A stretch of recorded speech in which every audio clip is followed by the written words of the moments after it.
Hi hello నమస్తే. నేను మీ Chandu from Arudrama consultancy. 30 days 30 university సిరీస్లో 21st డే వచ్చేసి సత్యభామ యూనివర్సిటీ. సో ఇది జేపీఆర్ నగర్ చెన్నై తమిళనాడులో లొకేట్ అయినది. ఇది 1987లో ఎస్టాబ్లిష్ చేశారు. ఇది totally 140 acres of campus. So దీనికి NAC A+ గ్రేడ్ ఉంది, అంటే category 1 by the UGC.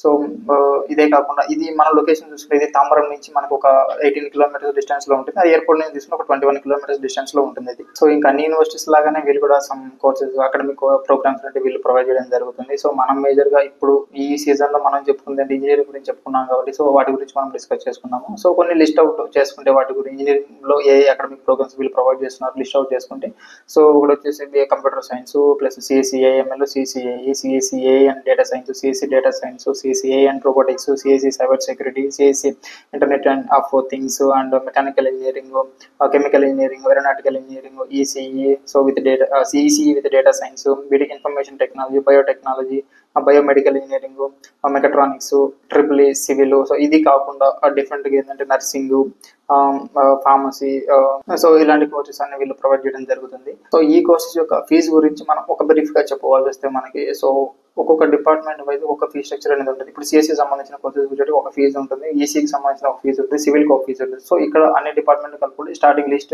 Fee వచ్చేసి 1.55 lakh స్టార్టింగ్ 1.55 lakh నుంచి సో హైయెస్ట్ 3.75 lakh వీళ్ళు ఫీజు అనేది మనకి ఛార్జ్ చేస్తున్నారు. సో ఇది కాకుండా హాస్టల్ ఫీజెస్ వచ్చేటప్పటికి మనకి వాళ్ళు నాన్ ఏసీ వచ్చేటప్పటికి 1.2 lakh ఛార్జ్ చేస్తున్నారు. సో ఏసీ వచ్చేటప్పటికి 2.2 lakh మనకి ఛార్జ్ చేస్తున్నారు. సో ఇంకా ఈ యూనివర్సిటీలో ప్లేస్మెంట్స్ గురించి మనం చెప్పుకోవాల్సి వస్తే వీళ్ళు ఇప్పటి వరకు మనం చూసుకుంటే ఇక్కడ హైయెస్ట్ ప్యాకేజ్ వచ్చేసి 53 LPA, సో యావరేజ్ ప్యాకేజ్ వచ్చేసి 5.5 LPA.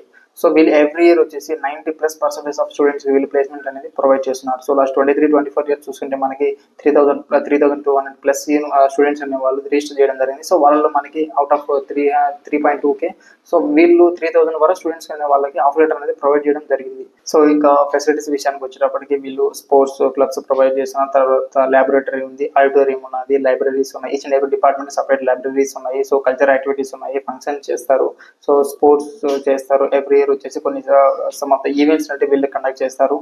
సో ఇంతేకాకుండా different kind of culture activities, events, కొంతమంది సెలబ్రిటీస్ తీసుకురావడం, ఇలాంటివి కూడా వాళ్ళు కొద్దిగా స్టూడెంట్స్ అనేది మైండ్ రిఫ్రెష్ చేయడానికి ఇలాంటి ఈవెంట్స్ కూడా వాళ్ళు కండక్ట్ చేయడం జరుగుతుంది. సో వీటితో పాటు హాస్పిటల్స్ కూడా ఉంది, సో కెఫ్టేరియా ఉన్నది, క్యాంటీన్స్ ఉన్నాయి, ఇవన్నీ కూడా వీళ్ళు ప్రొవైడ్ చేయడం జరుగుతుంది. సో ఇంకా ఈ యూనివర్సిటీలో మనం ఒక చిన్న మైనస్ గా చెప్పుకోవాల్సింది ఏంటంటే ఎప్పుడన్నా మనకి ఫ్లడ్స్ వచ్చినప్పుడు, ఎక్కువ వర్షాలు పడినప్పుడు ఏంటంటే క్యాంపస్ లోకి వాటర్ వస్తాయి. ఇది ఒక్క ప్రాబ్లం తప్ప మిగతా ఎడ్యుకేషన్ కానీ అన్ని కానీ, ఈ ల్యాబ్ సంబంధించింది కానీ, ఎడ్యుకేషన్ కానీ, ఫ్యాకల్టీ కానీ, ప్లేస్మెంట్స్ కానీ అన్ని యూనివర్సిటీలు చాలా బాగుంటాయి.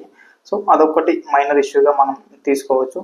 సో ఇంకా అడ్మిషన్ గురించి వచ్చి ఈ యూనివర్సిటీలో కానీ అడ్మిషన్ ప్రాసెస్ గురించి కానీ, స్కాలర్షిప్స్ గురించి కానీ, ఈ ఫీ స్ట్రక్చర్స్ గురించి కానీ డిస్కస్ చేయాలనుకుంటే బయలో ఉన్న నెంబర్ని కాంటాక్ట్ అవ్వండి. అట్ ద సేమ్ టైం ఇలాంటి యూనివర్సిటీస్ మన చెన్నై, బెంగళూరులో కానీ వాటి యొక్క యూనివర్సిటీస్ డీటెయిల్స్ తెలుసుకోవాలనుకుంటే మా యూట్యూబ్ ఛానల్ని ఫాలో చేయండి.